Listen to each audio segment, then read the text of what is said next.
നമസ്കാരം. ഗുരുവായൂരപ്പന് ഭക്തർ സമർപ്പിക്കുന്ന വ്യത്യസ്തമായ വഴിപാടുകളെക്കുറിച്ച് നിങ്ങൾക്കറിയാമോ? ക്ഷേത്രത്തിലെ വഴിപാടു പട്ടികയിൽ പാൽപായസം മുതൽ വെറ്റില അടയ്ക്ക വരെ 75 ഇനങ്ങളുണ്ട്.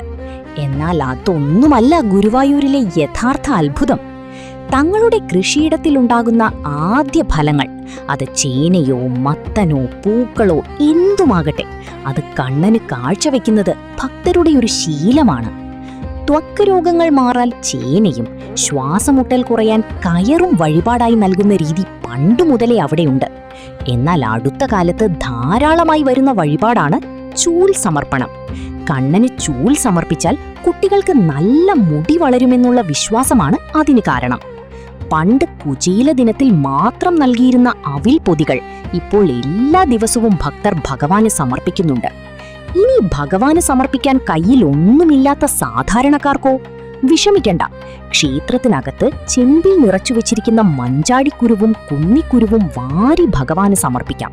കാരണം ഭഗവാന് വലുത് നിങ്ങളുടെ ഭക്തി മാത്രമാണ്.